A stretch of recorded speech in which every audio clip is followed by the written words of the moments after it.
Sinasabi ko na nga ba at magiging problema ka namin. Kahit kailan talaga ay hindi ka marunong sumunod. At wala ka ng ibang ginawa kundi ang sumuway sa amin.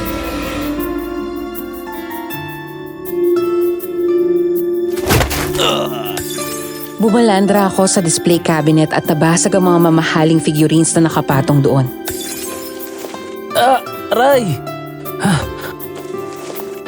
Galit na pinupul ko ng tingin ng aking ama na si Don Julio. Mas masakit pa sa sampal at tusok ng mga bubog mula sa mga basag na salamin na malaman na mas kinakampihan nito ang babaeng pinalit sa aking ina. Sa halip na magpakita ng galit, ay binigyan ko ito ng nakakainsultong tawa. Wow, ang galing mo sumuntok, Dad, ah. Nice job. That was solid, by the way. Anong sabi mo? Ganyan ka na ba talaga, kawalang hiyang bata ka? Di ko na alam kung paano pa kita patitinuin. Bakit ba kasi? Ano na naman ang ginawa ko? Huwag ka nang magmaang-maangang bata ka. Ikaw ang nagnakaw ng 5 diamond sets of jewelry ng tita Ingrid mo. Alam ko na ikaw rin ang nagnakaw ng sports car ng kapatid mo. Saan mo dinala ang lahat ng ninakaw mo sa amin? Wala akong alam dyan, Dad.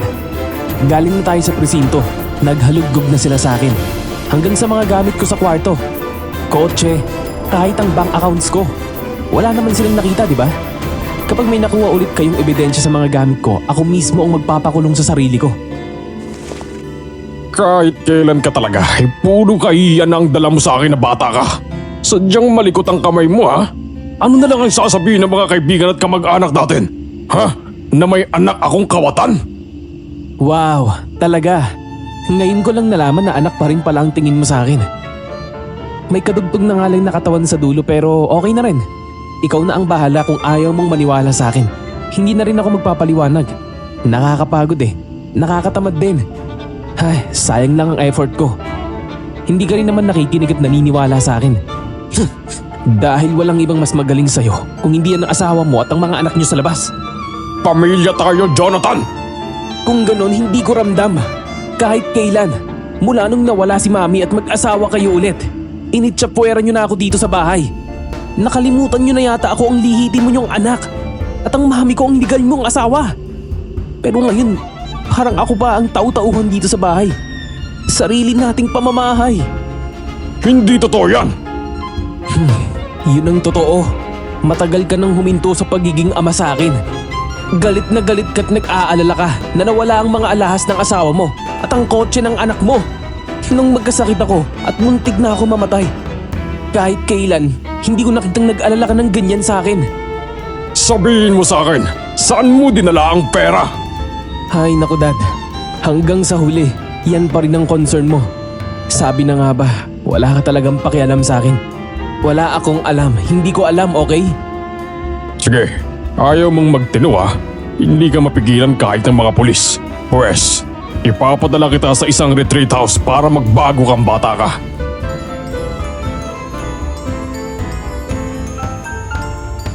Magandang araw sa inyo, Madam Venus, at sa mga tagapakinig ng Aswang Diaries. Ako si Jonathan. Hindi ko tunay na pangalan. Lagpas 20 anyos na ako pero hanggang ngayon ay rebelde pa rin ako sa pamilya namin. Kung pamilya nga na matatawag ang mayroon ako. Paano ba naman kasi ay 2 buwan pa lang namatay noon si Mommy pero inuwi agad ni Dad ang kabit niya sa bahay. Mula noon ay mas lalong nasira ang relasyon namin. Kaya para makagante sa kanilang dalawa ng kabit niya, sa tuwing binibilhan niya ng mamahaling alahas ito, ay ninanakaw ko yon at binibenta. Pagkatapos ay tinatago sa secret account ko. Dahil hindi sila makakuha ng ebidensya at palagi kong nalulusutan ng mga pulis, pinadala ako ni Dad sa isang retreat house sa liblib na probinsya na malayo sa Maynila. Hindi ko akalain na sa pagdating ko doon ay makakaranas ako ng mga bagay na hanggang ngayon ay nangingilawot pa rin ako sa tuwing maaalala ko na siyang nagpatibay sa pananalig ko sa Diyos. Kuya Abnoy, nasa na ho tayo? Unang-una, Banoy, hindi Abnoy. Ginawa mo pa akong bugok na itlog. Ay, sorry po. Banoy pala. Nakakalito eh. Pero malapit na ba tayo? Oo, malapit na tayo sa bayan. Pero bago tayo dumiretso doon, daan na muna natin yung makakasama ko. Nakikita mo yung kulay puting bahay doon sa bundok? Oo, Doon ang retreat house. Pinuksan ko pa ang bintana ng van na sinasakyan ko para masilip iyon ng mabuti. Mula doon sa highway ay kitang-kita ang puting bahay na parang simbahan ng dating. Dahil nag-iisa lamang iyon doon sa bundok, habang napapaligiran ng mga puno, kahit sa malayo ay mukha na yung nakakatakot. Nang makarating kami sa bayan ay may pinasakay itong 8 katao pa. Napalingon ako nang umupo sa tabi ko ang isang babae. Maganda ito pero malungkot ang mukha. Matipid lang itong umiti sa akin, kaya ganun din ang ginawa ko. Nang makasakay na ang lahat, ay saka kami nagpatuloy sa biyahe. Ilang sandali pa, ay narating na namin ang paanan ng bundok. Andito na tayo. Magsibaba na kayo. At huwag kayong mag-iiwan ng gamit nyo dito sa kotse, ha? Tahimik kaming sumunod at kinuha ang aming mga gamit. Matapos yun ay nagsimula na kami umakyat ng bundok papunta sa retreat house. Habang naglalakad, ay napansin ko ang babae na katabi ko kanina na nakahawak sa puso nito. Miss, okay ka lang ba? Oo, Hanggang sa mahalata ko na parang nangangalay na ang likod ng babae dahil nakahawak na ito doon. Kuya Abnoy, malayo pa ba tayo? Napapagod na ako eh. Paano'y sabi? Konti na lang. Ko, malalaking tao, tamad maglakad. Ay, oo nga, Banoy pala. Palitan na lang natin ng pangalan mo. Cute naman ang Abnoy ah. Hindi na sumagot ito at tiningnan lang ako ng masama. Nang lumingon ako sa babae ay nakita kong pigil itong natatawa. Pagod ka na. Konting tiis na lang, malapit na tayo. Ako na magdadala ng bag mo. Salamat ah. Andy nga pala. Short for Andrea. I'm Jonathan. Nice to meet you. Same here. Ilang sandali pa nga ang lumipas. Sa wakas ay nakarating na rin kami sa retreat house na mukhang kumbento. Palapit pa lang kami parang gusto nang magtaasan ng mga balahibo ko. Doon pa lang sa labas ay nakakatakot na ang itsura niyon. Mas mukha yung haunted house sa paningin ko kaysa retreat house.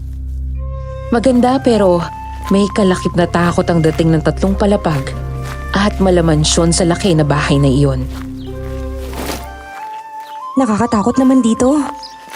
Kaya nga eh, mahilig ka ba sa mga horror? Sakto lang. Nang makapasok na kami sa bahay, mas dobling takot ang naramdaman ko. Kakaiba ang lamig sa loob at nangangalisag ang aking mga balahibo sa katawan. Maya-maya ay may lumabas na isang madre at sinalubong kami ng ngiti. magandang araw sa inyong lahat. Kamusta ang inyong biyahe? Nakapapagod ba? Hindi bale, dito makapagpapahinga kayo. Hindi lang ang katawan ninyo kundi ang puso at isip ninyo. Ako nga pala si Sister Ligaya. Ako ang makakasama nyo sa mga activities habang narito kayo sa retreat house. Sister, tanong lang. Sige, ano yun? Anong oras ho kami kakain? Saka pwede bang mag-yosi dito? Nagsiserve ba kayo ng beer? Masarap yung pulang kabayo ah. Lakas ng tama nun. Saka gaano kami katagal dito sa haunted house? Retreat house? sorry. Pasensya na iyo ha, pero hindi tayo pwedeng manigarilyo rito, lalong bawal ang kahit anong alak. Mamaya ay ibibigay ko sa inyo ang kopya ng schedule ng mga activities natin dito sa mga susunod na araw. Okay. Mula dun sa entrance ay dinala muna kami ni Sister Ligaya sa isang study hall. Pagkatapos ay ibinigay na nga sa amin ang schedule ng mga activities na gagawin namin sa loob ng 2 linggo, araw-araw.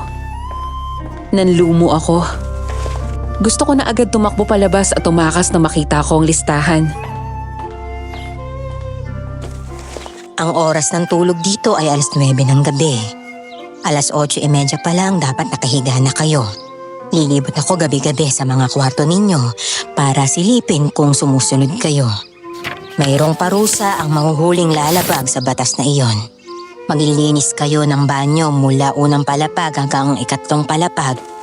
Kaya kung ayaw ninyo maglinis ng banyo, sumunod kayo sa mga batas dito. Basahin niyong mabuti ha?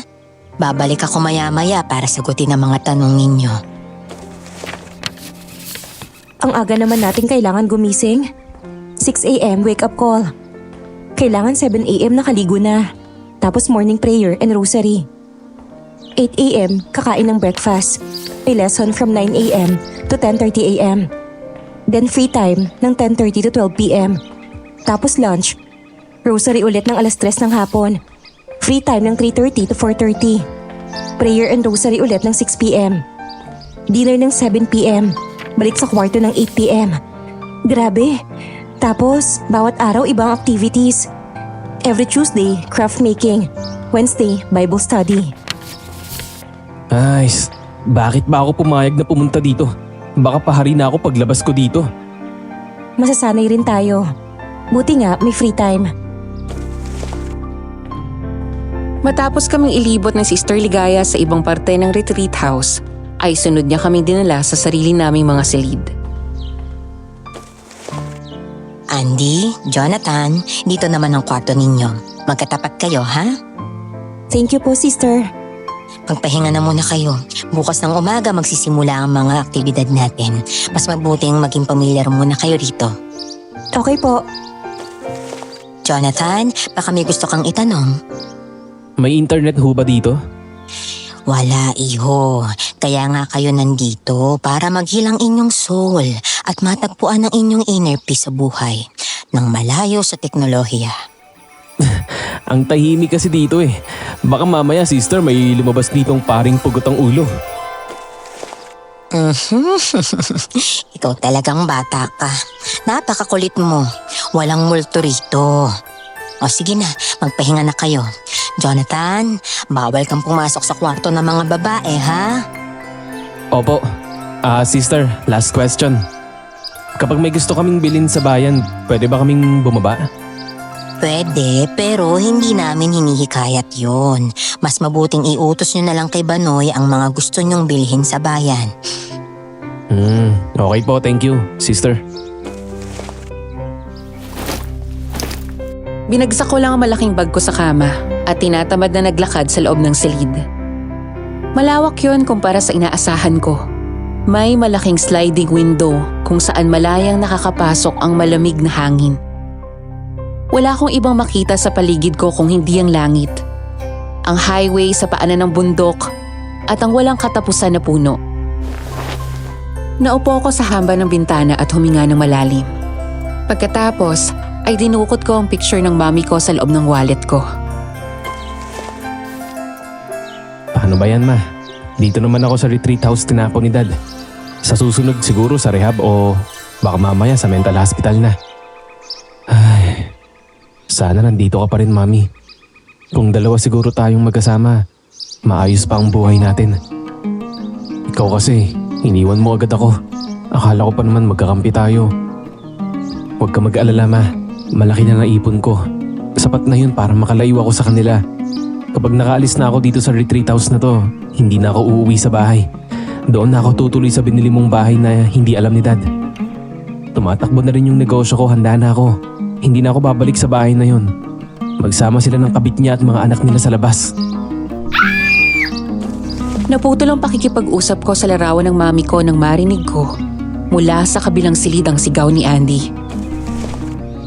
Nagmadali akong bumaba mula sa bintana pagkatapos ay tumakbo palabas. Andy, okay ka lang? Jonathan, buti na lang dumating ka.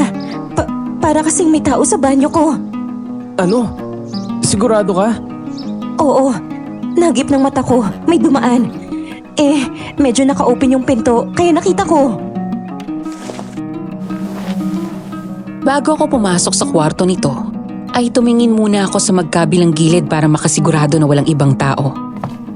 Pagpasok ko sa kwarto ay dumiretso agad ako ng CR. Nang buksan ko yun ay wala namang tao doon. Wala naman ah. Baka namalikmata ka lang. Siguro nga. Kung ano-ano tuloy ang naiisip ko kanina pa pagpasok pa lang natin dito. Nakakatakot kasi tong bahay na to. Sus, libangin mo yung sarili mo. O kung nabuboard ka, kato ka lang sa pinto ko. Kwentuhan tayo. Ikaw lang kasi ang kakilala ko dito eh. Nako, bawal nga daw, di ba? Bawal ka dyan. Nandito na nga ako sa loob ng kwarto mo, bawal kapag nahuli. Ikaw talaga. Alam mo, kanina ko pa napapansin, mukhang puro kalokohan ang alam mo. Uy, hindi ah. Ang bait ko nga eh. Parang hindi naman. Sige na, lumabas ka na. Baka abutan pa tayo ni Sister Ligaya dito eh. Sige. Oo nga, ayoko naman mapatrouble sa unang araw ko dito. Bukas na lang. Loko ka talaga. Salamat. Sa rosary at prayer pa lang kaninang umaga ay pumipikit na ang mga mata ko. Nagising lang ang diwa ko nung kumain na ng umagahan. Ngayon ay parang nabibingi ako sa lakas ng kuliglig sa paligid. Hanggang sa hindi ko napigilan ang sarili ko at napahikab ako ng malakas habang nagsasalita si Sister Ligaya. Okay, thank you so much for sharing your story. Ang susunod naman natin ay si Anne.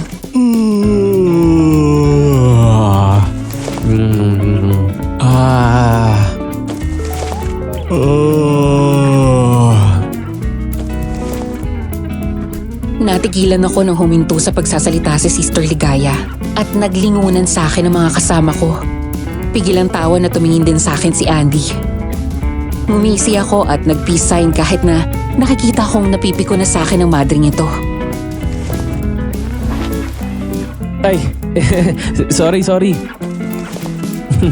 Peace be with you, sister. Mukhang puyat na puyat ka, Jonathan, ha?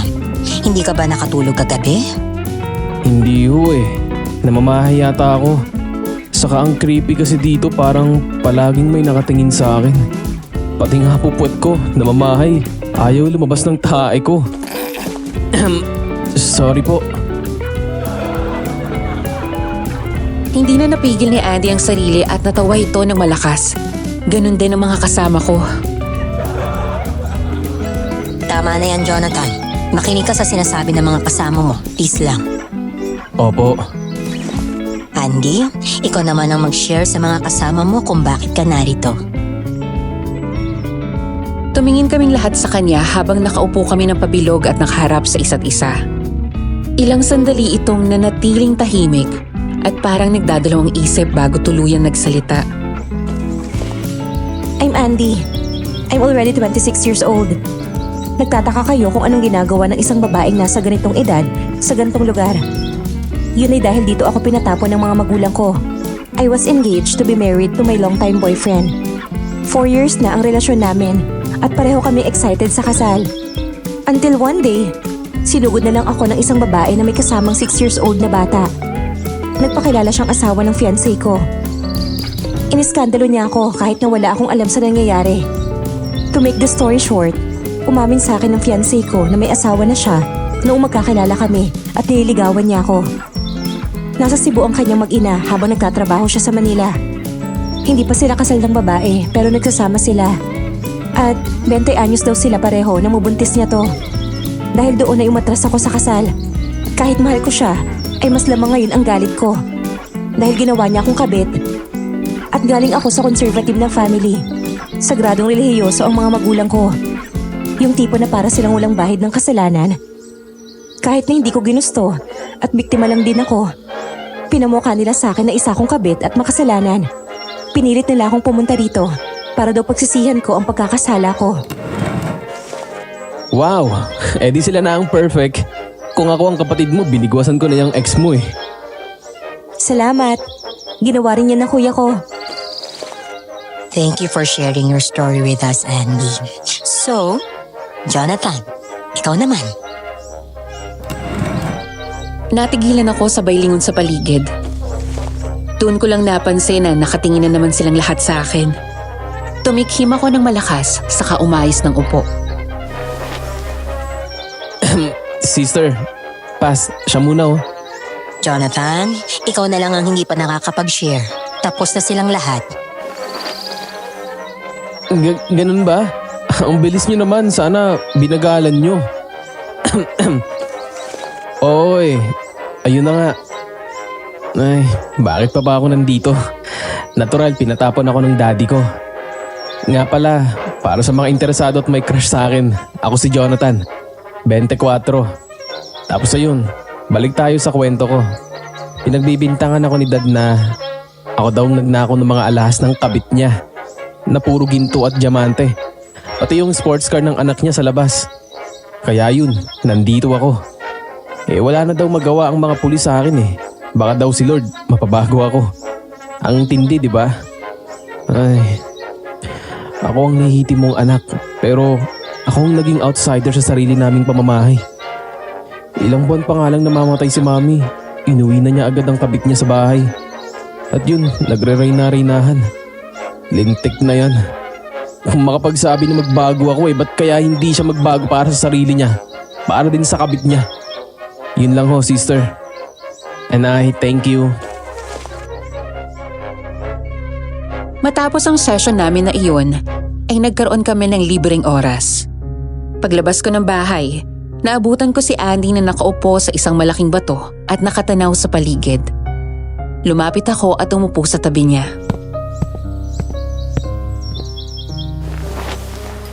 Juice, gusto mo? Apple juice? Salamat. Talaga bang hindi ikaw ang kumuha ng mga alahas ng asawa ng daddy mo at nagbenta ng kotse? Siyempre ako. Wala naman ibang kukuha nun. Bagay sa'yo ang pangalan mo. Jonathan, Nakawatan. Oh, at least, pera pa rin yun ng daddy ko. Pera nila ng mami ko. Yung mga alahas na yun, sa mami ko yun at binigay lang ni dad sa kabit niya. Pati yung sports car na pinambili niya ng kotse ng anak niya. Inere niya lang yun sa tahay ng kalabaw. Pero yun ang pamilya namin kaya may karapatan ako dun. Still, nagnakaw ka pa rin at masama pa rin ang ginawa mo. Tatay mo pa rin yun kahit gaano siya kawalang kwenta sa paningin mo. Saan mo dinala ang pera? Ininvest ko. Tinago ko sa bangko yung iba tapos yung iba tumakbo na sa ibang negosyo. Ang bala ko kasi kapag nakalabas ako dito, hindi na ako uuwi sa bahay. Hindi na rin ako magpapakita sa kanila. Sinecure ko lang ang pera at yaman ko dahil baka pag-interesan yun ng kabit ni dad. Narinig ko sila isang gabi Wala silang balak ibigay sa akin ng pinamana ni mami. Balak angkinin ng bruhang yun. Kaya yun, inunahan ko lang sila. Mas wise ata ako. Utak-kawatan ka talaga. Bakit hindi mo sinabi yan kanina sa session? Ayoko nga. Secret nga lang yun Ikaw lang ang pinagsabihan ko niyan. Buntis ako, Jonathan. Ha? Ulitin mo nga ang sinabi mo. Buntis ako. Nalaman ko lang na buntis ako. 1 linggo matapos ko makipaghiwalay sa ex ko. Hindi alam ng parents ko, ex ko, at kahit mga friends ko. Kahit sa mga madre dito ay hindi ko rin sinabi. Ikaw pa lang ang unang nakakaalam. Hindi ba delikado para sa'yo na nandito ka? Hindi naman. Sa totoo lang, ang akala ko nung una, mabuburyong ako dito. Pero medyo nare-relax naman ako dahil sa paligid. Kahit na nakakatakot yung bahay. Sabihin mo kaya kila sister para maalalayan ka. Bala ko nga sana Pero ewan ko ba, parang may pumipigil sa akin. Kaya wag mo munang ipagsabi kahit kanino. Sige ba, pati yung secret ko ha? Oo naman, promise. May gusto ka bang kainin ngayon? Wala pa naman. Okay na ako dito sa apple juice. Teka, nakapagpa-check up ka na ba? Oo, bago ako pumunta dito. 11 weeks na siya. Mag-iingat ka ng kilos mo ha. Ay, dapat pala hindi mo na lang sinabi na buntis ka. Pakiramdam ko tuloy cargo na kita Kaya ko naman ang sarili ko. Kaya kapag may nangyari sa'yo, konsensya ko pa dahil ako lang nakakaalam ng kalagayan mo. Jonathan, Andy, pumasok na kayo rito. Opo. Halika na sa loob. Bago ako pumasok doon sa prayer room ay tumingin muna ako sa paligid. Nang masiguro ko na walang tao, ay saka ko binuksan ang pinto at dahan-dahan iyong isinara upang hindi makalikha ng ingay. Pagkatapos ay pumunta ako sa altar at nag-ikot-ikot doon. Tiningnan ko ang mga nakalagay doon kung totoong ginto, pati na rin ang tila gintong bola na nasa kamay ng isang santo. Totoo kaya to? Parang hindi eh. Magaan lang. Wala naman lang akong makukuha dito para ibenta. Nang wala akong makitang makukuha, ay lumabas ako at dumiretso sa labas ng retreat house. Habang naglalakad-lakad, ay nakakita ako ng isang malaking bato sa ilalim ng puno. Nakakabagot naman. Pangatlong araw ko pa lang dito pero parang ilang taon na akong nandito. Gusto ko nang umuwi. Ay, bakit nga ba kasi ako pumayag pumunta dito? Pwede naman akong tumakas. Makalayas na nga lang. May dahilan ng Diyos kung bakit dinala ka niya rito. Inang ko po, maligno. Aray! Hoy, anong maligno? Ginawa mo pa akong aswang na lintik ka? Sorry ho. Kasi naman tay, ang lakas naman ng trip nyo. Ba't ba ganyan ang suot nyo? May pupuntahan ba kayong costume party? Ang matandang lalaki na biglang sumulpot sa tabi ko ay nakasuot ng kulay puting mahabang damit. Ang buhok at mahabang balbas at bigote nito ay may mga puting buhok na. Pagkatapos ay may hawak itong tungkod na mahaba. Sino ho ba kayo? Ano kayo? Magre-retreat din dito? Alam ko ang ginawa mo sa loob. Nagaanap ka ng mananakaw mo. Hindi ako nakibo at biglang umiwas ng tingin. Kayo ho ba ang pari doon sa loob? Ako si Lakan. Tawagin mo na lang akong Apo Lakan. Hindi ako pare pero dito ako sa bundok nakatira. Ayos din ah. May iba pa palang nakatira dito? Huwag mong ibayin ang usapan, iho. Ikaw na dayo ka. Alam ko na isa kang kawatan. Malaki na ang nauumit mo mula sa iyong ama. Manguhula ba kayo? Wala naman kayo sa session namin nung isang araw ah. Alam ko na. Baka narinig mo kaming nagkukwentuhan ni Andy. Makinig ka sa akin, iho. At pakinggan mong mabuti ang aking babala. Mag-iingat kayo sa bahay na yan. Bakit naman ho? Talasan ang pakiramdam, buksan ang mga mata. Maging maingat lalo na sa pagkagat ng dilim. Lalong ingatan mo ang dalagang palagi mong kasama. Kung hindi ay tiyak mapapahamak kayo. Marami na akong binigyan ng babala. Hindi sila nakinig kaya kapahamakan ang kanilang nakamit. Bago magkabilugan ng buwan, kailangang makaalis na kayo riyan. Bakit ho? Anong meron? Iyo, tanging ang malakas na pananalig sa Diyos ang makakapagligtas sa inyo. At ang ginagawa mong pagnanakaw, itigil mo na yan. Kung ayaw mong tuluyang kang mapahamak at mahuli na ang lahat bago mo pa maisipan na magbago. Jonathan! Bigla akong napalingon nang marinig ang boses ni Andy.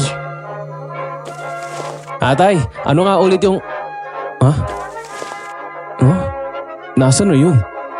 Biglang nawala si tatay. Nang lumingon ako, ay biglang nawala ang matanda. Umikot ako sa paligid pero wala talaga. Kahit saang sulok ito.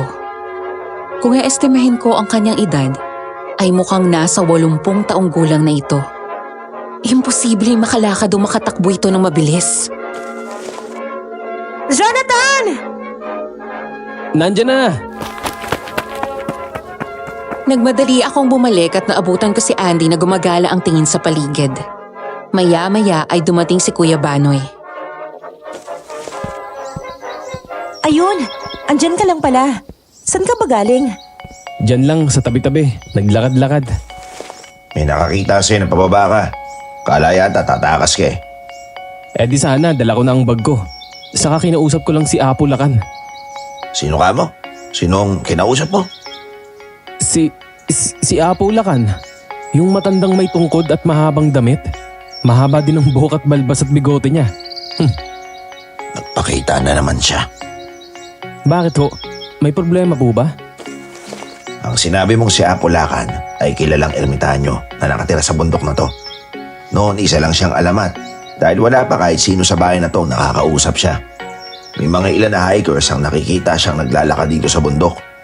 Wala pa ako nabalitaan na may kinausap siya. Ikaw lang. Talaga?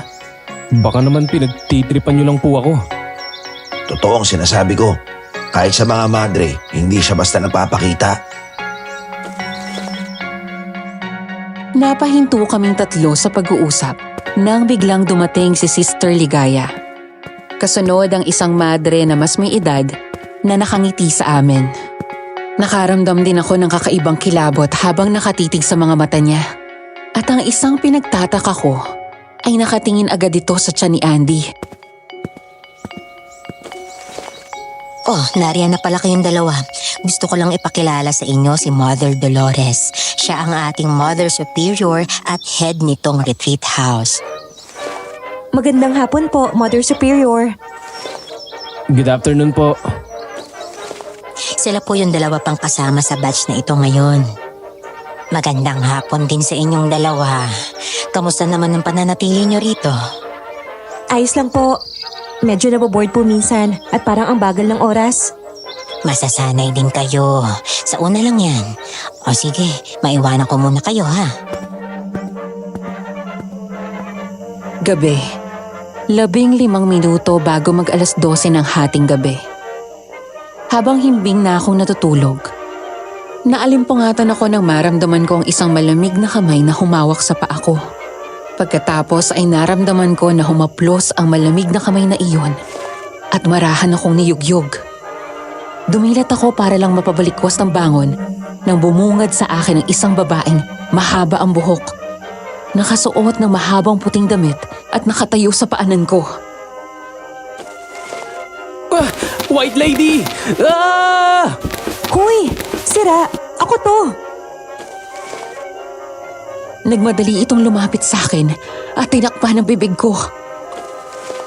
Ako sabi to eh. Diyos ko po, Andy. Papatayin mo ko ng maaga sa nervyos. Bakit ka ba kasi nakasuot ng puti at ang lamig pa ng kamay mo? Eh ang lamig eh. Dinaig pa yung aircon. Saka mas matanda ako sa'yo ng 2 taon. Anong Andy lang? Ang corny kapag tinatawag kita na ate, no? Saka malay mo, ma-inlove ka sa akin. Ayoko sa kawatan. O bakit ka nang gising? Bakit ka pumasok dito? Ikaw baka may pagnanasa ka sa akin Ang kapal mo! Eh kasi, kanina pa ako kumakatok. Hindi ka magising dyan. Kaya pumasok na ako. Buti hindi nakalak yung pinto mo. Nagugutom kasi ako eh. Gusto ko ng manggang hinog, yung mapula yung balat. Ihanap mo ako. Ano? Manggang hinog na pula ang balat? Saang lupalop ako hahanap ng ganun? At sa ganitong oras pa? Saka bakit ako? Ako ba ang nakabuntis sa'yo? Hindi nga ikaw. Pero ikaw lang ang may alam ng kalagayan ko. Saka akala ko ba sabi mo, kapag may kailangan ako, sabihin ko lang sa'yo. Anak ka ng teteng talaga. Kung hindi ka lang maganda eh. Thank you, Jonathan! Hoy, linawin ko lang Itong mga ginagawa ko para sa'yo, hindi to libre. May bayad to. Kapag nakaalis tayo dito, magde-date tayo. Bawal tumanggi. Makikipag-date ka sa buntis? Oo, ano naman. O sige na, sige na. Saan ako hahanap ng manggang hinog na pula ang balat? Sa kusina. May nakita ako kanina doon sa basket na lagayan ng prutas. Saka bumaba ka na lang ng diretso sa kusina. Eh natatakot akong bumaba mag-isa. Saka gusto ko ikaw ang kumuha. Ay, nalintigan na. Hindi ko naman similya yung batang yan pero ako ang nagdurusa dito. Sige na, please. Oo na, tara na. Nagsuot lang ako ng jacket pagkatapos ay dahan-dahan kaming lumabas ng kwarto. Mula nang dumating ako doon sa retreat house. Ngayon lang ako naglakad sa pasilyong iyon at sa buong bahay na 10 oras ng gabi. Kung sa umaga pa lang ay nakakatakot na ang bahay na iyon, mas lalo iyong naging kakilakilabot ngayong gabi. At halos patay na ang mga ilaw sa paligid. Napakapit si Andy sa damit ko nang pareho kaming halos mapatalon sa gulat nang biglang tumunog ng malakas ang antigong grandfather's clock. Ibig sabihin ay sumapit na ang 12:00 ng hating gabi. Jonathan, natatakot ako. Sino ba kasi ang may gusto ng mangga? Gusto mo bumalik na lang tayo sa kwarto? Ayoko. Gusto ko na mangga. Kaya lakasan mo loob mo. Mas lalo akong natatakot kapag natatakot ka rin eh. Nagpatuloy kami sa paglalakad hanggang sa makarating kami sa kusina.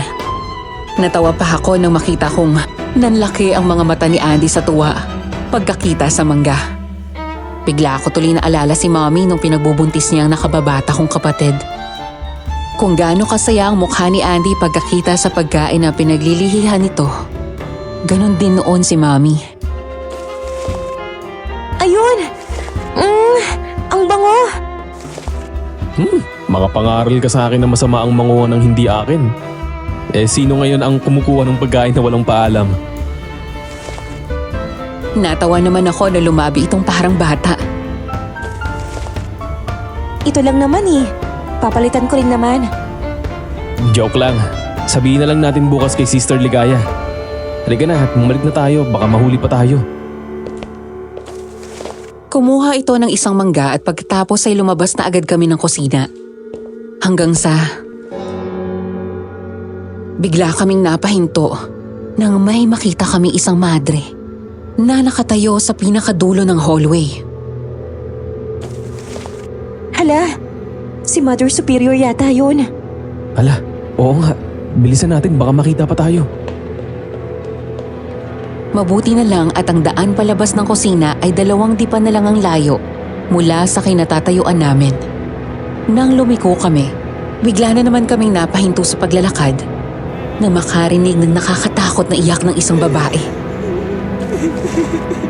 Nagkatinginan kaming 2 ni Andy. Bakas ang gulat at takot sa mga mukha namin. Mas lalo akong kinilabutan dahil parang nanggagaling sa ilalim ng lupa ang tunog ng iyak na iyon. Umalingaw-ngaw ang boses nito sa buong paligid. Kumabog ang dibdib ko ng mabilis dahil sa takot. Si Sister, umiiyak. Hindi si Sister yun. Eh sino? Dapat ay dumiretso na kami ng lakad o kaya ay tumakbo pabalik sa kwarto. Pero natagpuan ko ang aking sarili na naglalakad pabalik at dahan-dahan sumilip. Multo. Multo. Hindi siya si Sister. Kung hindi multo. Nang sumilip ako, ay nakita akong nakalutang sa sahig ang paa ng madring nakatalikod. Hanggang sa napaatras ako nang bigla itong humarap at nakita ko ang nakakatakot na mukha nito. Naaagnas at parang may malaking kagat ito sa leeg habang umaagos ang dugo mula sa bibig. Takbo, Andy! Takbo! Kumaripas kami ng takbo nang lumipad ito palapit sa amin. Walang lingon likod hanggang sa makarating kami sa kwarto. Eksaktong pagpasok namin sa loob ng silid ni Andy at pagsarado ng pinto ay narinig namin na may isang pinto pa ang nagbukas. Sino yan? Nagtakip kami ng bibig ni Andy habang nakasiksik kami sa sulok ng pinto. Halos pigil ang hininga at nakatakip ng mariin ang kamay sa mga bibig namin. Matapos marinig na naglakad si Sister Ligaya sa hallway. Andy? Andy, ayos ka lang ba? Sumenyas ako na sumilip ito habang naroon ako at nakatago sa likod ng pinto. Inayos nito ang sarili, saka pinagbuksan si Sister Ligaya. Sister? Teka, ayos ka lang? Nagising ako at narinig ko na tumitili ka. May problema ba? Ano po kasi? Nagising ako bigla at nakaramdam ako ng gutom. Kumuha po ako ng mangga sa kusina. May nakita po ako madre na multo sa baba. Kaya napasigaw po ako. Ay nako, guni-guni mo lang yun. Siguro ay inaantok ka. Bawal nang kumain kung ako lang ang masusunod. Pero sige, pagbibigyan kita sa ngayon. Sa susunod, kung gusto mo, ay pwede ka nang magdala ng pagkain dyan sa kwarto mo para hindi mo na kailangan lumabas ng 10 oras ng gabi. Opo, O sige na, kainin mo na yan ha at matulog ka na. Maaga pa tayong gigising. opo sister. Salamat po. Nang makaalis na si Sister Ligaya ay sa kanya sinarado ang pinto at hinila ako papunta sa kama. Huwag mo akong iwan mag-isa. Natatakot ako. Baka pumunta dito yung madre. Eh anong gagawin natin? Samahan mo ko. Dito ka na lang matulog. Tapos bukas, pagising natin ng 6 a.m., puslit ka na lang pabalik ng kwarto mo. Bad influence ka ha? Kaya ba ng konsensya mo na iwan ako mag-isa dito? Sige ka. Kapag nakunan ako dahil sa sobrang takot at stress, kasalanan mo. Ay, nadali pa ng emotional blackmail. Sige na. Huwag mo akong mamanyakin ha. Kapal mo, oy! Natigilan kaming dalawa ni Andy nang iabot sa amin ni Kuya Banoy na tatawa-tawa ang mga gamit panglinis. Habang si Sister Ligaya naman ay napapailing. Linisin niyo ang mga banyo mula doon sa first floor hanggang third floor ha. Common lang po ah. Hindi kasama ang CR sa bawat kwarto. Linawin ko lang sister para sure. Oo, as in yung common CR lang. Kapag nahuli ko ulit kayong magkasama sa iisang kwarto at magkatabi sa kama, lahat na ng CR kasama ang mga nasa kwarto ay lilinisin nyo na. Opo, O sige na, simulan nyo na para matapos na kayo kaagad. Nang makaalis ang dalawa, ay nagkatinginan kaming dalawa ni Andy at sabay kaming natawa. Hindi namin nasunod ang plano na babalik ako ng kwarto ng 6:00 ng umaga. 3:00 na kami na madaling araw nakatulog dahil rin sa takot. Kaya napasarap ang tulog namin. Dahil na rin sa antok ay hindi ko namalayan na naroon pala ako sa kwarto ni Andy at kampante pa akong binuksan ng pinto. ikaw kasi, hindi agad gumising eh. Anong ako? Pagkatapos mong ipaubos sa akin yung isang mangga, gaganyanin mo ko? Malay ko bang masarap pala matulog na may kayakap? Isa pa yan, bakit ka nakayakap sa akin? Excuse me, ikaw tong yakap ng yakap sa akin. Nilalayo na nga kita eh. Maglinis na nga lang tayo, para madaling matapos. Ako na sa pagbabrush ng sahig dito at inidoro. Magpunas ka na lang ng lababo at salamin. Baka mamaya kung mapano ka pa kapag kumilos ka ng kumilos. Nox, ang sweet mo pala. Siyempre. Ako kaya nag-aalaga sa mami ko nung buntis siya sa kapatid ko. 14 na kasi ako noon, kaya lang pagdating ng 6 months, namatay yung baby sa loob ng tiyan ng mami ko. Nakakalungkot naman. Hindi ko ma-imagine ang naramdaman ng mami mo noon. Ako, kahit hate na hate ko ang tatay niya, excited pa rin ako makita siya. Doon unang na-depress si mami tapos nung mga panahon na yon, kabi-kabila ang mga babae ni dad. Buti hindi ka nagaya sa daddy mo. Babaero. Galit na nga ako sa kanya dahil babaero siya eh. Gagayahin ko pa. Ayokong matulad sa mami ko ang mapapangasawa ko. Ang swerte naman ng babaeng papakasalan mo. Ayun nga lang, kawatan ka. Uy, daddy ko lang naman ang ninakawan ko. Nakaw pa rin yun. Maglinis na nga lang tayo. Nang matapos kami ni Andy sa paglilinis, ay pinagpahinga ko na muna siya. Ako naman ay pumunta na rin sa kwarto ko para din magpahinga. Siniguro ko na nakalak iyon bago ko nilabas ang tinago kong sigarilyo sa bag. Saka sinindihan at naupo sa hamba ng bintana. Hanggang sa mga sandaling iyon na hindi nawala sa isip ko ang nangyari kagabi. Dati naman akong walang pakialam sa mga nangyayari sa paligid ko. Pero parang may humihila sa akin na alamin ang nakaraan ng retreat house na yun. Sino ang madring multo na yun? Bakit siya umiiyak at bakit siya nagpakita sa amin? Nasa ganun akong pag-iisip nang may kumatok mula sa labas. Mabilis na pinatay ko ang apoy ng sigarilyo at tinapon sa labas. Tinaboy ko pa ang usok palabas ng bintana. John, natutulog ka? Hindi, sandali lang. Bakit ang tagal mong buksan? Ang baho! Amoy! Nagyosikano! Shh! Huwag ka ka maingay. Bakit? Nagugutom ako eh. Yan na naman tayo eh.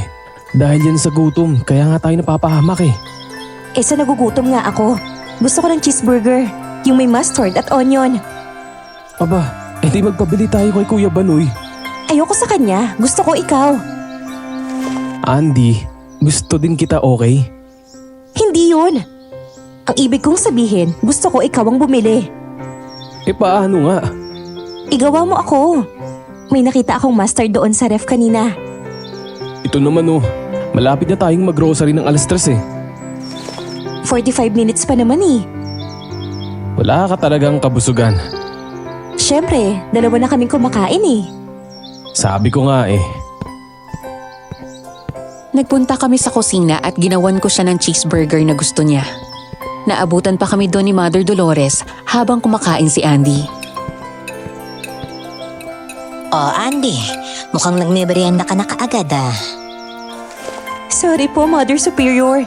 Hindi ko po mapigilan ng gutom ko eh. Nabitin po ako sa lunch kanina. Pasensya na po, kain ako ng kain. Huwag mong alalahanin yon. Pagkain lang yan. Sige at kumain ka ng kumain ha. Basta, huwag kayong mahuhuli sa 3:00 nating dasal ha. Opo. Habang kumakain si Andy, ay may namataan akong isa pang chapel sa labas. Medyo malayo iyon at nasa bandang loob ng kagubatan. Dito ka lang ha. May titignan lang ako sa labas. Hoy, sama ako.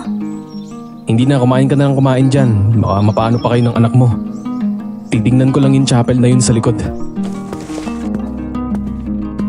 Lumabas ako mula doon sa pinto sa kusina at dumiretso sa natanaw kong chapel. Para itong gazebo at may malaking plain na krus nakasabit sa pader. May isang mesa din doon kung saan nakapatong ang isang Biblia. May konting upuan pero bukod doon ay wala nang iba pang laman iyon. Ito ang pinakaligtas na lugar dito sa kabundukan. Apo, nariyan pala kayo. Kapag nalagay ang buhay niyo sa panganib, dito kayo tumakbo. Sagrado ang lugar na ito at walang kahit sinong elemento ng kadiliman ang kayang pumasok dito. Ano po ang ibig niyong sabihin? Nagtaka ako nang tumingala ito sa langit at tinuro iyon. Malapit na ang kabilugan ng buwan. Maganda na kayo ng asawa mo. Oh, asawa? Yung mag-ina mo. Ayun o. Napalingon ako nang tinuro ni Apo Lakan si Andy na nakatingin lang sa amin. Ah, si Andy po. Ay nako, hindi ko po siya asawa pero paano niyo po nalaman na buntis siya? Ha? Apo Lakan? Tay! Napakamot ako ng ulo nang bigla na naman itong nawala. Napilitan akong bumalik nang makita kong tinatawag ako ni Andy. At sumenyas na oras na para pumunta kami sa kabilang chapel para sa 3 p.m. prayer. Kinagabihan, habang nakaupo ako sa hamba ng bintana at naninigarilyo, sa hindi malamang dahilan, ay hindi ako dalawi ng antok. Pasado 9:00 na ng gabi ng mga sandaling iyon, pero parang 12:00 na dahil sa katahimikan ng paligid. Wala akong naririnig kung hindi mga kuliglig. Kinilabutan ako nang marinig ang alulong ng aso. Napatingala ako sa langit at nakitang kabilugan ng buwan. Maya-maya ay sunod kong narinig ang maraming tinig na tila nagdarasal.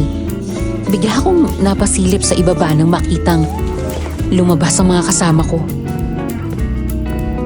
Saan pupunta tong mga to? Uy, saan kayo pupunta? Sa kabila ng malakas na sigaw ko ay hindi lumingon ang kahit isa sa mga ito. Dahil doon ay nagmadali akong bumaba at lumabas ng kwarto. Tumakbo ko sa labas at nakita ko si Andy. Nakasuot ito ng kulay puti at mahabang damit. May nakapatong na mahabang puting tela sa ulo. May hawak na nakasinding kandila at nakayapak. Andy! Uy, Andy, saan kayo pupunta? Bakit ganyan ang bihis nyo? Andy! Hindi ako sinagot ni Andy. Sa halip ay nagpatuloy ito ng lakad na tulala at tila wala sa sarili. Sinundan ko sila habang patuloy kong kinakausap ang mga kasama ko. Pero wala kahit isa sa kanila ang sumagot sa tanong ko. Kahit ang lingunin ako ay hindi nila ginawa hanggang sa dumating kami sa parte ng bundok na may malalim at matarik na bangin. Kinabahan ako nang tumayo ang mga ito sa bingit nyon na magkakatabi. Andy, anong ginagawa nyo? Lumayo kayo dyan. Baka mahulog kayo ng baby mo. Ganun na lang ang gulat ko nang biglang tumalon sabay-sabay ang mga kasama ko sa bangin. Andy! Bigla akong dumilat at napabalikos ng bangon. Habol ang paghinga at malamig at butil-butil na pawis ang naramdaman ko sa noo ko. Isang panaginip. Isang napakasamang panaginip lang pala iyon. Pero nagising na ako ay nararamdaman ko pa rin ang matinding takot. Isang mass suicide. Nakakilabot. Parang totoo at hindi isang panaginip. Napakalinaw ng mga pangyayari. Dahil doon ay tuluyan akong bumaba ng kama at uminom ng tubig.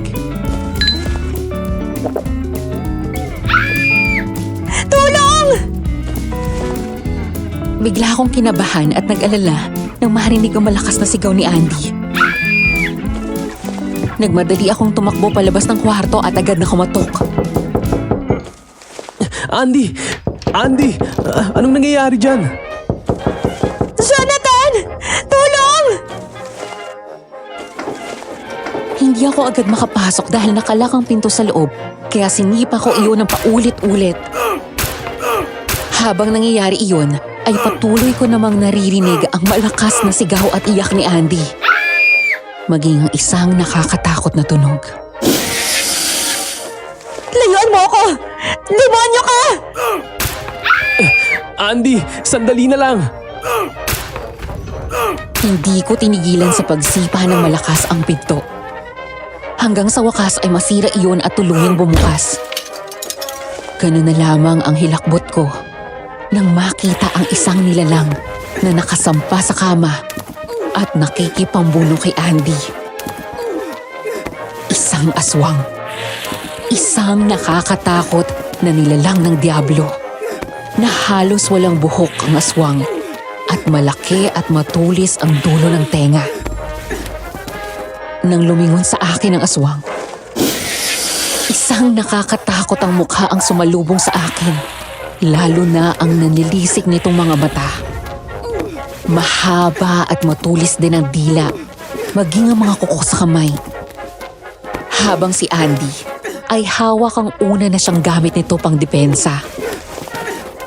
Agad akong napalingon sa salamin na nakita kong nakasabit sa dingding at kinuha iyon. Mabilis na bumaba ng kama ang aswang at sinugod ako. Sinalubong ko siya ng hawak ko at hinataw ko iyon sa kanya. Habang si Andy naman ay takot na bumaba ng kama at tumakbo sa sulok habang umiiyak. Andy, humanap ka ng pwede kong armas!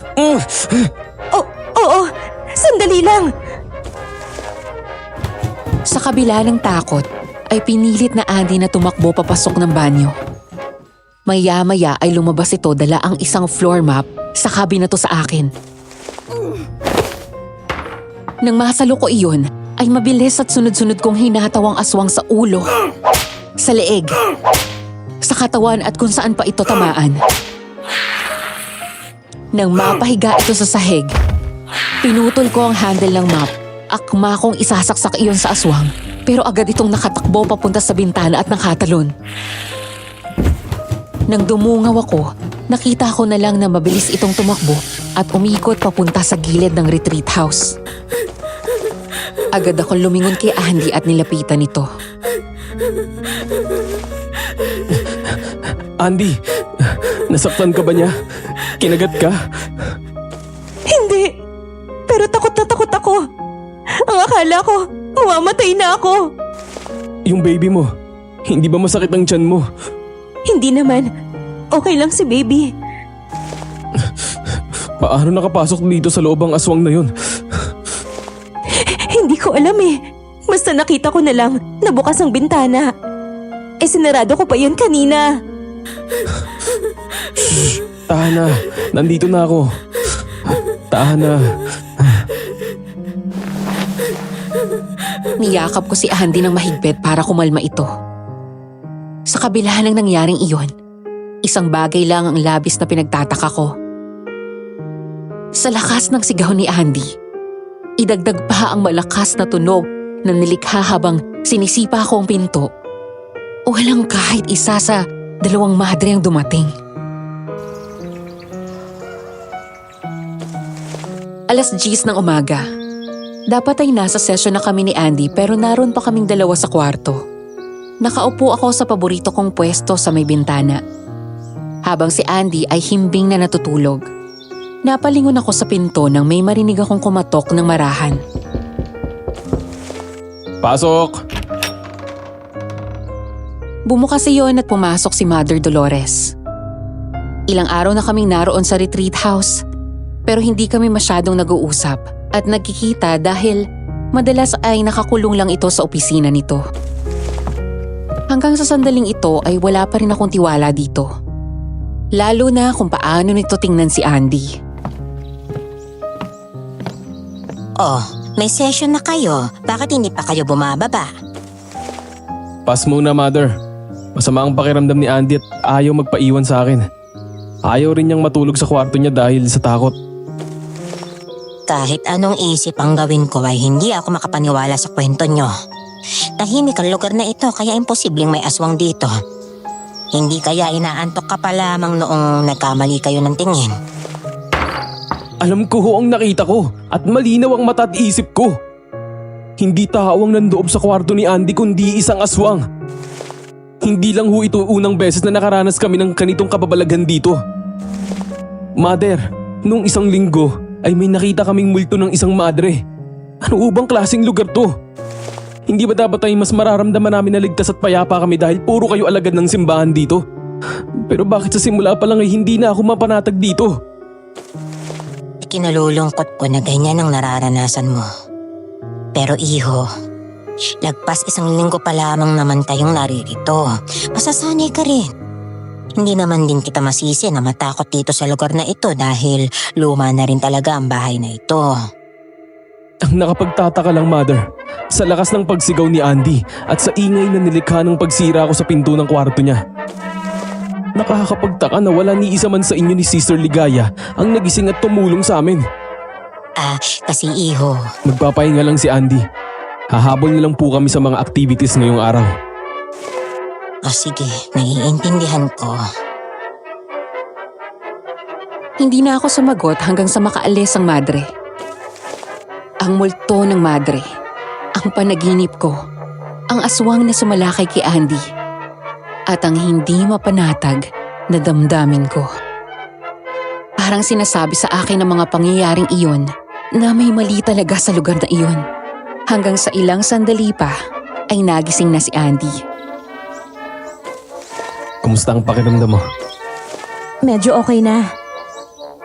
Sige lang, magpahinga ka na. Hoy, ayokong matulog mag-isa sa kwarto ko. Natatakot ako. Dito ako matutulog. Malaki naman yung kama. Tabi tayo. Baka mahuli na naman tayo. Maglilinis ng CR, madali lang naman yun. Jonathan, ayoko na dito. Gusto ko nang umalis. Ako rin, sa simula pa lang, masama ng kutob ko sa lugar na to. Bumangon si Andy at lumapit sa akin. Kung tumakas kaya tayo? Pwede. Ako kaya kong gawin yun. Ikaw? Oo naman. Anong plano mo pagkatapos? Saan ka tutuloy? Kapag bumalik ka sa inyo, tiyak na babalik ka lang dito ng parents mo at hindi na maniniwala kapag kinuwentong tungkol sa aswang. Oo nga no. Ikaw, saan ka tutuloy? Sa bahay ko. Sama na lang ako sa'yo. Sigurado ka? Oo naman. Basta ang gusto ko lang, malayo dito sa lugar na to at sa parents ko. Sige, magpaplano akong mabuti kung paano tayo makakaalis dito. Salamat ha. Sa simula pa lang hindi mo na ako pinabayaan. Kahit na dito lang tayo nagkakilala. Malambot ang puso ko sa mga babae, lalo at buntis. Naalala ko rin kasi si Mami sa'yo. Sige na, magpahinga ka na lang dyan. Babantayan kita. Kinabukasan, matapos akong maligo at makapagbihis, halos sabay kami ni Andy na lumabas ng kwarto. Doon pa rin ito natulog sa kwarto ko at ginising ko na lang bago mag-alas 6 para lumipat sa kabila. Mula sa second floor ng bahay, ay bumaba kami sa prayer room para magrosaryo. Mag-aalas 7 na ng umaga. Matapos ang aming morning prayer, ay agad dumiretso sa dining room ang iba. Habang ako naman ay pumunta sa opisina ni Mother Dolores. Kakatok pa lang ako sa pinto nang mula doon ay narinig ko na may pinapagalitan si Mother Superior. Muntik na tayong napahamak dahil sa ginawa mo. Paulit-ulit kong binibiling sa'yo na magtiis ka dahil malapit naman na ang oras. Maraming pagkain na naghihintay sa atin. Bukas na yon, pero hindi mo pa rin napigilan na sarili mo. Pasensya na po, Mother Superior. Hindi na po mauulit. Dapat lang, matagal na natin ginagawa ito at hindi tayo maaaring sumablay. Lalo ngayon at may espesyal tayong bisita. Basta tumupad ka sa usapan, maghahati tayo sa kanila. Ang hirap po kasi, Mother, lalo na kapag nariyan lang sila sa paligid ko. Iba ang amoy niya. Ayoko nang maulit ito, Sister Ligaya. Sige na, lumabas ka na at mag-aalmusal na sila. Nang bumukas ang pinto, kitang-kita ko ang labis na gulat mula sa mga mata ni Sister Ligaya. Gayon din si Mother Dolores nang makita nila ako. Jonathan, kanina ka pa ba nariyan? Hindi o. Kadarating ko lang. Kakatok na sana ako tapos binuksan niyo na yung pinto. May kailangan ka ba, iho? Magpapaalam lang po sana ako para sa amin ni Andy. Kulang na po kasi kami talaga sa supplies gaya ng sabon, shampoo. Lalo po ang mga pagkain. Gusto po sana namin bumaba para bumili sa bayan. Alam niyo na ho, si Andy palaging nagigising ng madaling araw kapag nagugutom. Ayaw na ho namin bumaba sa kusina mula nung nakakita kami ng multo. Bakit hindi na lamang kayo makisuyo kay Banoy? Kesa kayo pa ang lalabas. Siya nga naman. Isa pa, hanggat maaari ay hindi namin masyadong hinihikayat na lumabas kayo. Hindi nyo kabisado ang lugar na ito. Baka kung mapana pa kayo. Mas mabuti na ilista nyo na lamang ang mga kailangan ninyo para mapabili natin kay Banoy. Sige po. Mula doon ay pumunta na ako sa dining area. Pagpasok ko pa lang ay agad kumaway sa akin si Andy. Tinapik ang bakanteng silya sa tabi nito kaya doon ako umupo. Kinuha na kita ng pagkain. Salamat. Anong sabi? Pumayag? Gaya ng inaasahan natin, hindi. Anong gagawin natin ngayon? Ako na lang ang bahala. Basta maganda ka ng gamit mo. Yung madali lang bitbitin para hindi abala kapag tatakbo na tayo. Kawatan na kawatan ang dating ah. Alam na alam mo. Kaya pasalamat ka sa kawatan na to. Kumain na nga lang tayo at baka mamaya may makahalata pa.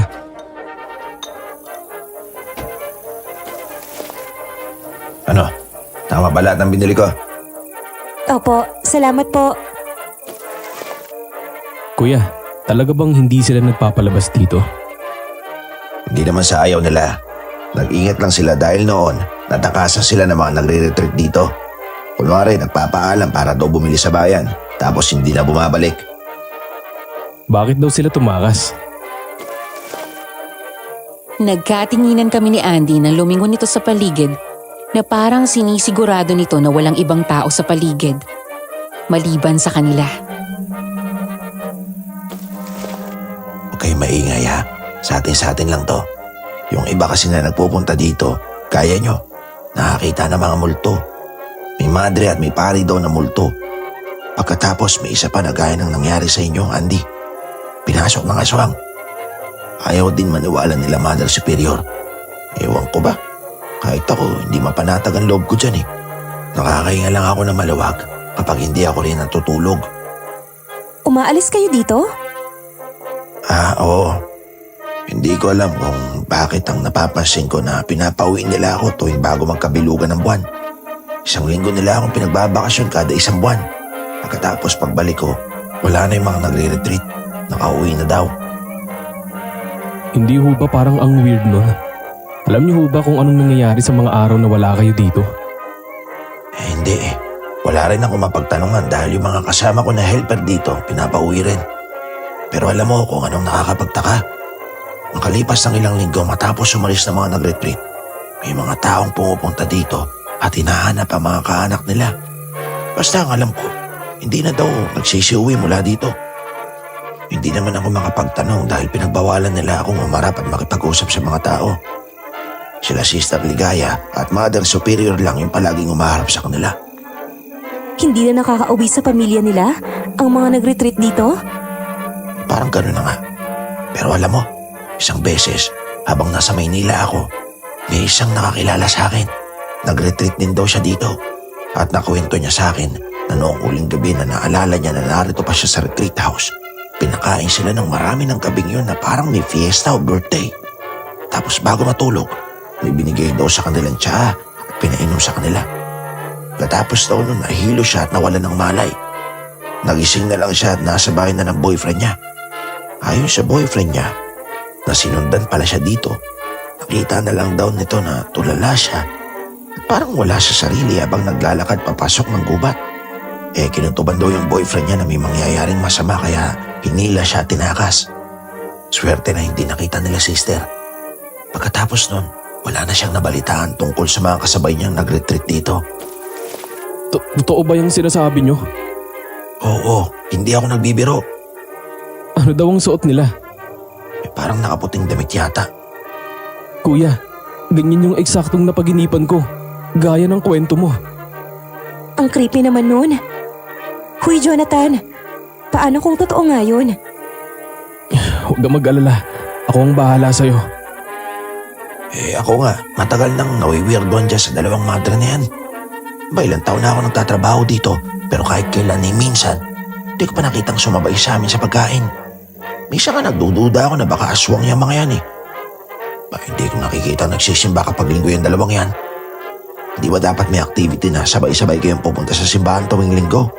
Pinaka-importante yon dahil mga madre sila. Oo nga no. Parang imposible naman yata yun, kuya. Mga madre sila eh. Kasama pa namin nag-rosary. Hindi lahat ng nakikita mo na nakasuot na alagad ng simbahan ay alagad ng Diyos. Madaling magpanggap at ipakita sa tao na nagdarasal ka. Pero nakikita ng Panginoon ang tunay na laman ng puso mo at kung anong tumatakbo sa isip ng tao. Bukod doon, naalala ko na sinabi ng lola ko na may mga aswang na hindi takot sa kahit na anong imahe, lalo na kung walang basbasto. Yung iba pa nga, nakakapasok sa simbahan. Anong gagawin natin ngayon? Basta maganda ka at lakasan mo ang loob mo. Bukas ng umaga, pinapaalis na naman nila ako. At sa 1 linggo na ang balik ko. Sana magkita pa ulit tayo.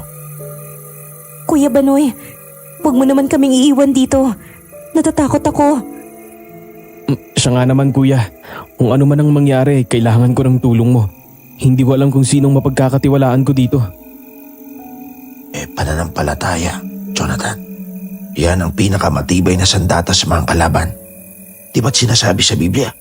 Mateo Kapitulo 17, versikulo 20. Na kapag ikaw ay may pananampalataya, kahit na kasing liit ng buto ng mustasa, pwede mong utusan ng isang bundok na kumilos at susundin ka nito. Walang magiging imposible sa'yo dahil may pananampalataya ka sa Diyos. Salamat ho Kuya Banoy. Tatandaan ko pong sinabi mo. Sa wakas, tumama ka rin sa pagtawag sa pangalan ko. Kaya mo yan. Kaya niyong dalawa yan.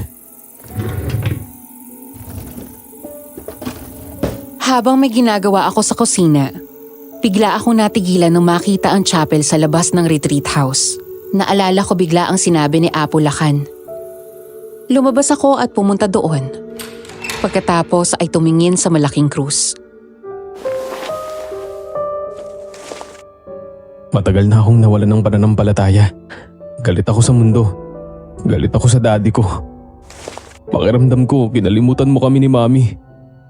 Hinayaan mo na maghirap kaming dalawa. Marami kaming pera pero hindi naman kami minahal ni Dad, tapos binawi mo pa si Mami ng maaga. At hinayaan mo akong mag-isa. Ang tingin ko sa'yo noon, napakadamot mo. Hindi ko alam kung anong dahilan mo kung bakit hinayaan mo na papunta kami dito ni Andy sa lugar na to. Makasalanan ako. Inaamin ko. Ninakawan ko si Dad. At ngayon, wala akong kapal ng muka o tapang ng apo na humarap sa'yo ngayon.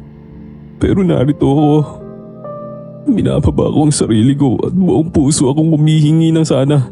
Inihiling ko sa'yo na sana pakinggan mo ako. Tulungan mo kaming makaalis ni Andy dito. Buntis siya at hindi kayang maatim ng konsensya ko na may mangyaring masama sa kanilang dalawa ng baby niya. Tulungan mo kami. Nakikiusap ako. Jonathan?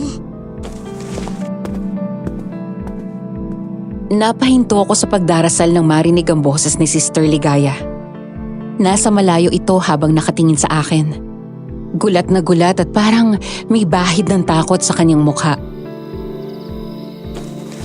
Sister Ligaya, bakit po? Bumalik ka na rito sa loob.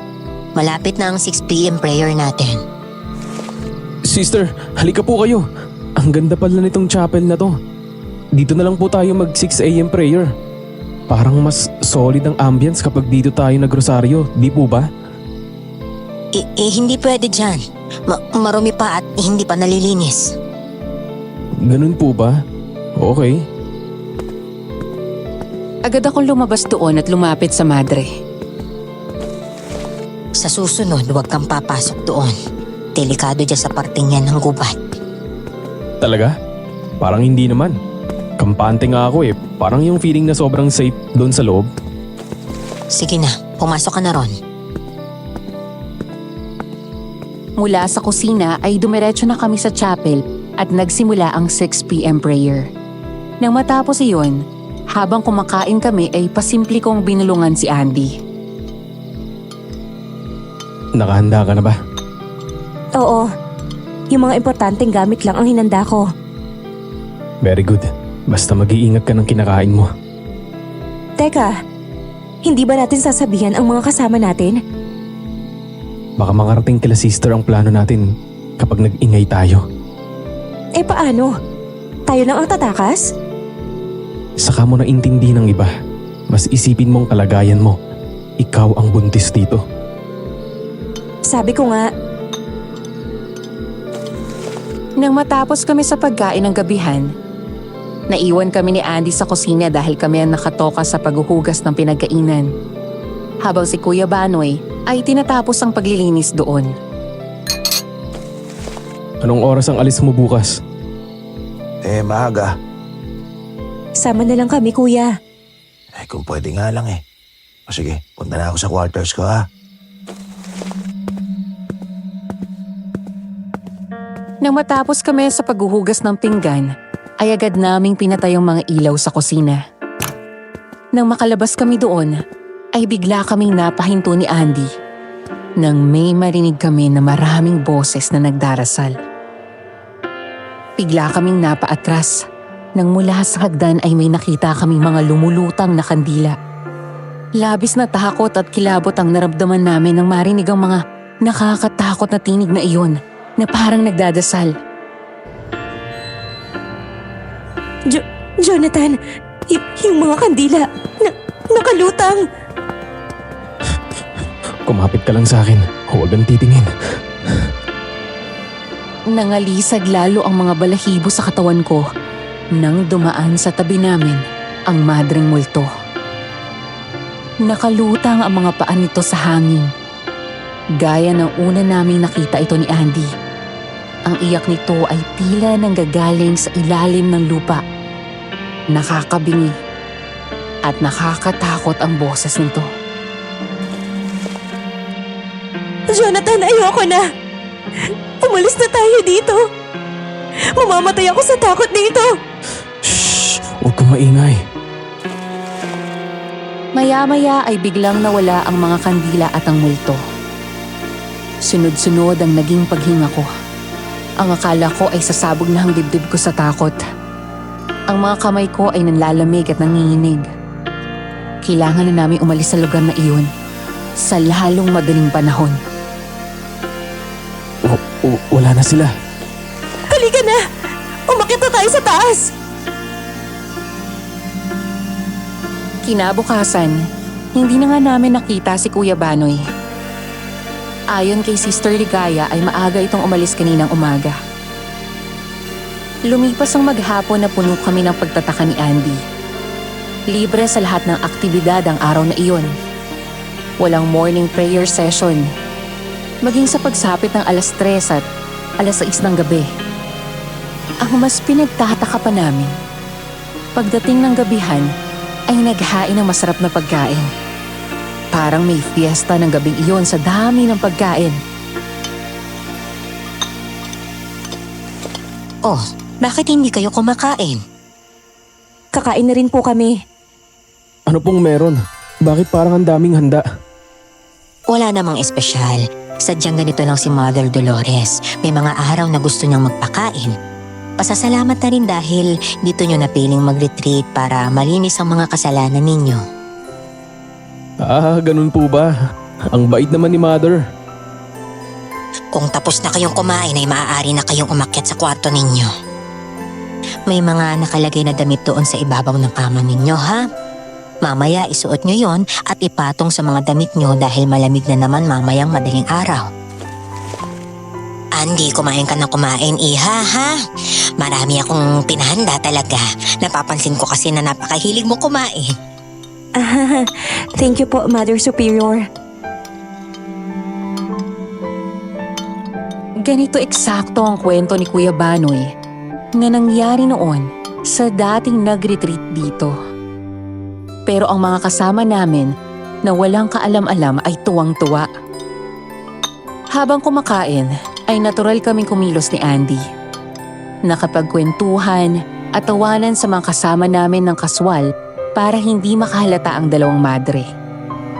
Nang mabusog ang lahat ay saka kami isa-isang umakyat sa aming mga silid. Lihim kaming nagsenyasa ni Andy bago pumasok sa aming sariling kwarto. Pagdating sa loob, ay naabutan ko na may kulay puti ng damit sa ibabaw ng kama. Nang kunin ko iyon, tumambad sa akin ang damit na gaya ng nakita kong suot ng mga kasama ko sa aking panaginip. Kung ganon, hindi basta panaginip yun. Isa yung babala. Napalingon ako sa bintana at kumunot ang noo ko nang makita ko si Apo Lakan. Nakatayo sa di kalayuan at nakangiti sa akin. Pagkatapos ay tinuro nito ang langit. Nang tumingala ako ay saka ko lang nakita na ngayon ang gabi ng kabilugan ng buwan.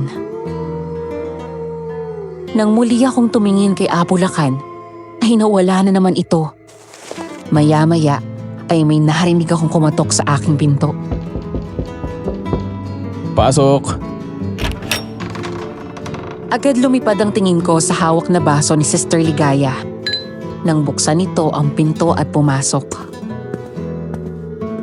Marami kayong nakain kanina, tiyak na busog kayo. Kaya inumin ninyo itong tsaa para mabilis na bumaba ang kinain ninyo at maging mahimbing ang tulog ninyo, ha? Salamat po, Sister. O sige, isuot mo yan bago ka matulog at siguraduhin mong iinumin mo ito. Iiwan ko lang itong tsaa rito sa mesa, ha?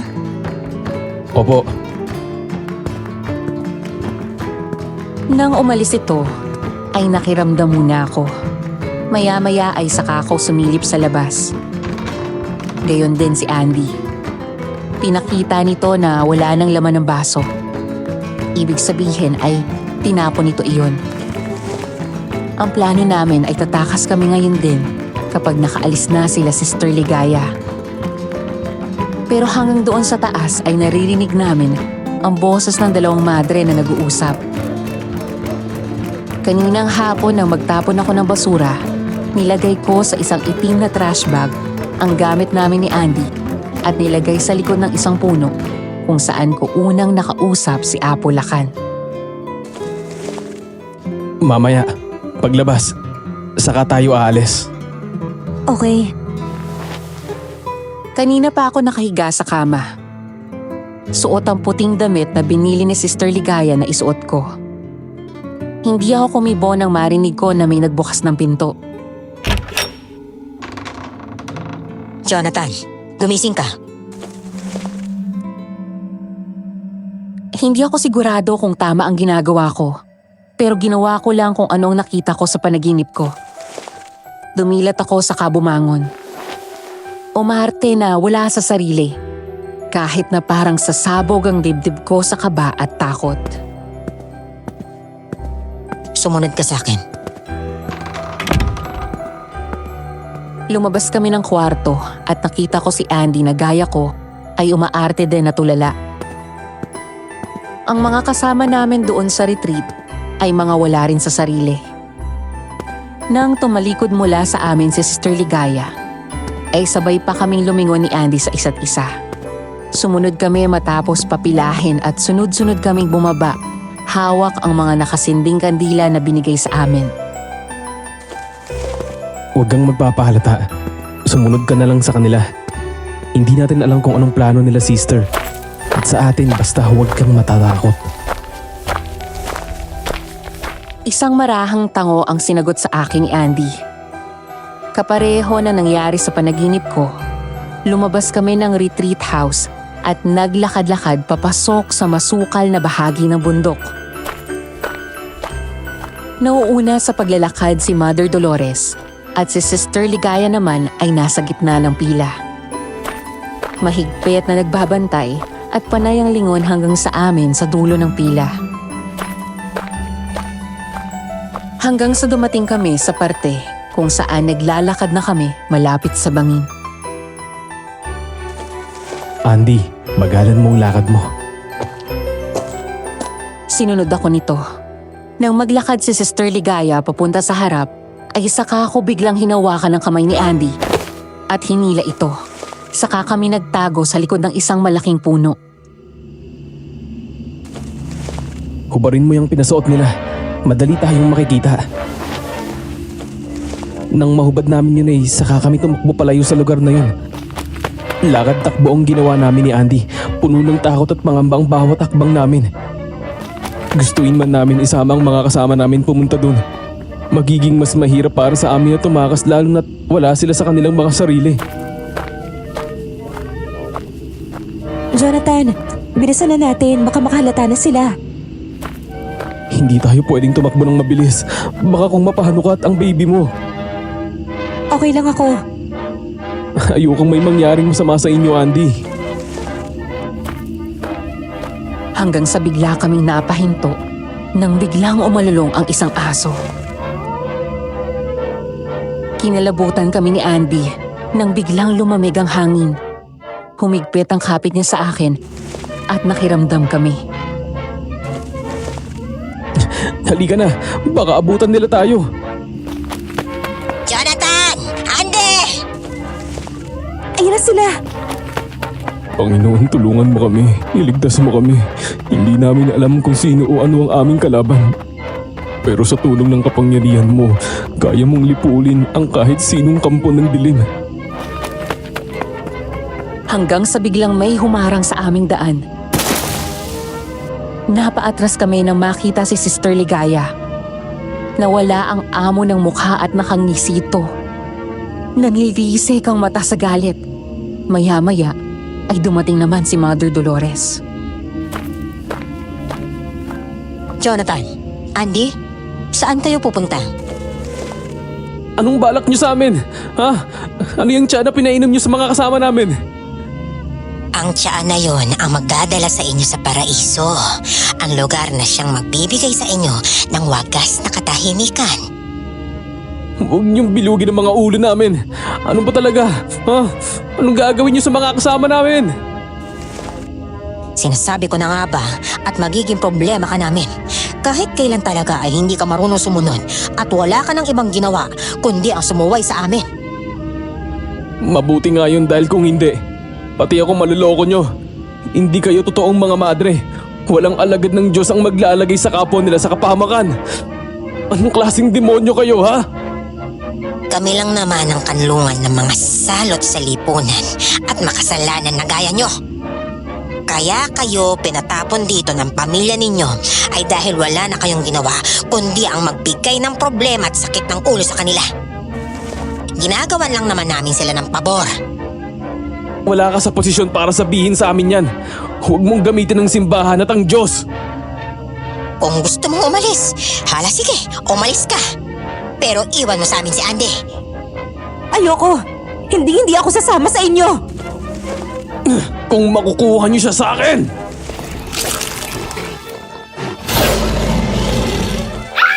Bigla kaming napaatras ni Andy nang maging aswang si Sister Ligaya. Napasigaw si Andy sa takot dahil ito rin ang aswang na sumalakay sa kanya sa kwarto. Ilang gabi na ang nakakalipas. Jonathan! Aswang!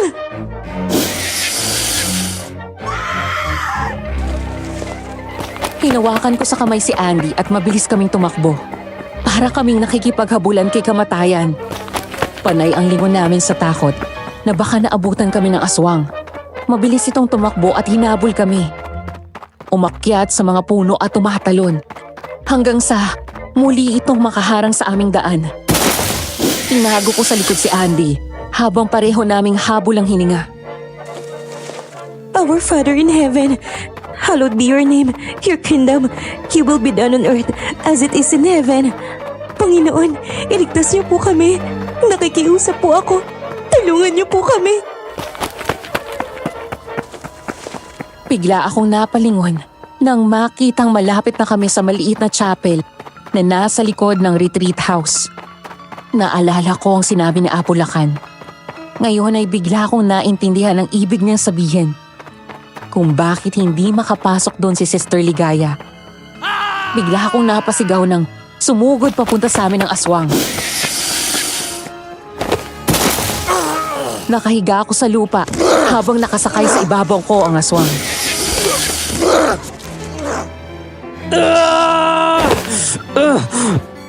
Jonathan! Sa chapel! Tumakbo ka sa chapel!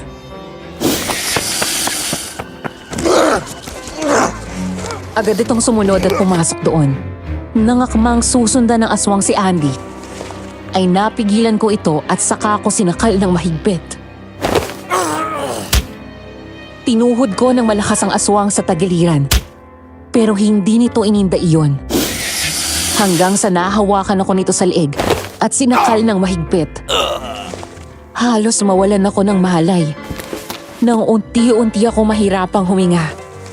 Nang lumingon ako kay Andy, ay hawak ito ni Mother Dolores na may hawak na patalim at nakatutok ang patalim na ito sa tiyan nito. Parang awa niyo na. Huwag po! Maawa kayo sa baby ko! Akin na yung anak mo. Sa akin na ang anak mo. Huwag! Jonathan! Dahil sa nakita ko, ay inabot ng kamay ko ang isa pang piraso ng sanga ng puno. Nangakmang kakagatin ako ng aswang, ay sinalubong ko ng saksak. Gamit ang sanga ang mukha nito at tinusok ito sa mata.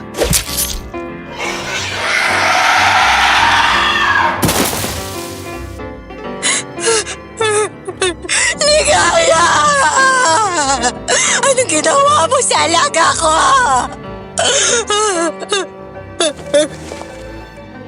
Matapos kong saksakin ang mata nito, ay sunod kong sinaksak ito sa dibdib, eksakto sa puso. Pagkatapos ay sinipa ko ito paalis sa ibabaw ko. Kahit na nangihina pa ay pinilit kong tumayo at lumapit ako kay Andy.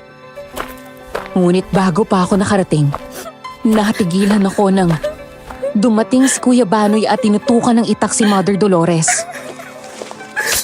Nagulat ito at agad na bitawan si Andy. Tumakbo sa akin palapit si Andy at mahigpit na yumakap habang umiiyak.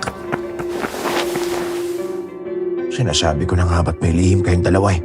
Matagal na ako may hinala na kakaiba kayo. Pero hindi ko akalain na ganito.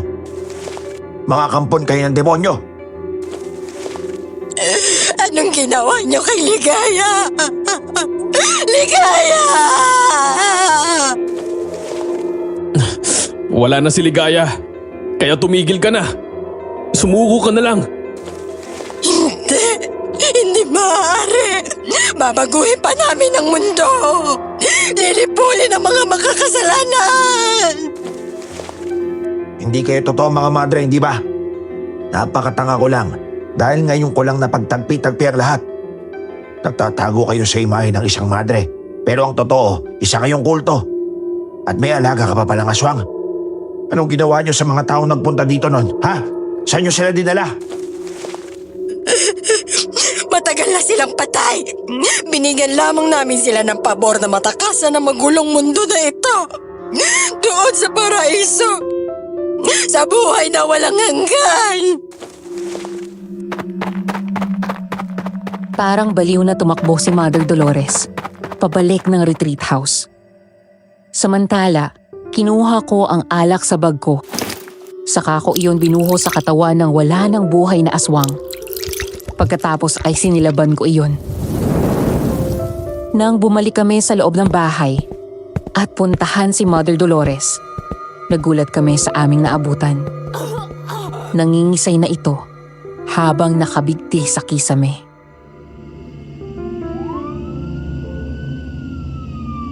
Maaga pa lang tumawag na ako ng pulis. Nireport ko sa kanila yung mga weird na napapansin ko nangyayari dito.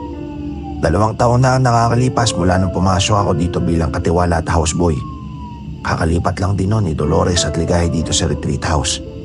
Sinabi ng mga nauna sa akin na bigla na lang daw nawala yung mga naunang madre na nagpapatakbo nito. Mula daw nang hawakan ni Dolores at Ligaya itong retreat house, pinanmanan na to ng mga pulis. Marami ang nagreklamo ng mga pamilya na nag-retreat dito ang hindi na nakauwi sa kanila. Pinuntahan na daw nila to dati. Magaling mag-alibay yung dalawa kaya nakakalusot. Pero hindi pa rin sila uminto sa pagmamanman at pag-iimbestiga. Tama ang hinala natin. Hindi sila totoong mga madre.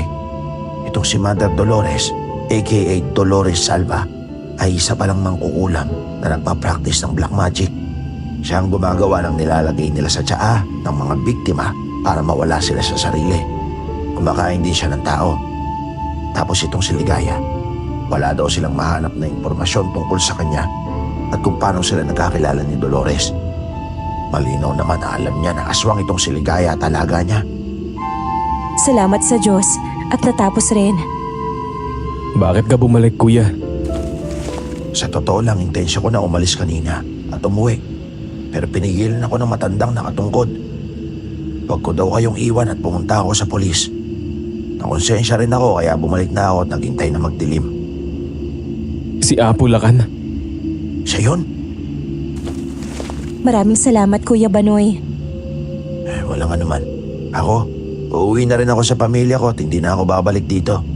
Kayo, saan ang punta nyo? Magpapalipas lang kami ng gabi sa bayan tapos uuwi na rin bukas. Ikaw, Andy.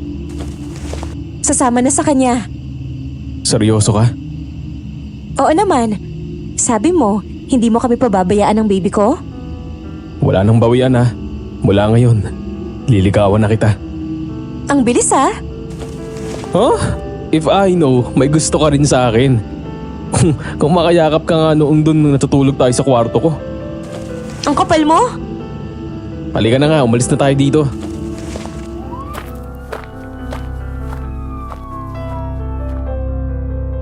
Madam Venus, bukod sa amin ay nailigtas din ang mga kasama namin. Ayon sa kanila, ay wala silang maalala kung bakit at paano sila napunta doon sa bangin. Ang mga pulis naman ay hindi makapaniwala na ang isa sa iniimbestigahan nila ay aswang. Nang makaalis kami ni Andy sa lugar na iyon, ay wala na kaming nabalitaan pa. Masaya na kami ni Andy dahil sa wakas ay wala nang mabibiktima pa si Dolores at Ligaya. Sa huli ay mas nanaig pa rin ang kabutihan. Sa ganitong paraan ay nabigyan na ng hustisya ang mga naunang biktima ng dalawa. Hindi na ako umuwi at nagpakita pa sa amin. Gayon din si Andy. Sinamahan ko siya sa kanyang pagbubuntis. Naging magkatulong kami sa mga negosyo ko. Mula sa pagiging malapit na magkaibigan, ay nauwi sa pagmamahala ng relasyon namin. Ngayon nga ay kasal na kami at may 3 ng anak. Hanggang sa mga panahon na ito, ay may mga pagkakataon pa rin na naaalala namin ng retreat house na iyon. Sino ba ang mag-aakala na sa karanasan ko na iyon, matatagpuan ko ang Panginoon? Dahil sa gabing iyon ay nagkaroon kami ni Andy ng malalim na relasyon sa Diyos. Hanggang dito na lang po, Madam Venus. Naway may natutunan kayo sa aking kwento. More power sa inyong channel at sana'y mas dumami pa ang inyong tagapakinig. Nagmamahal, Jonathan.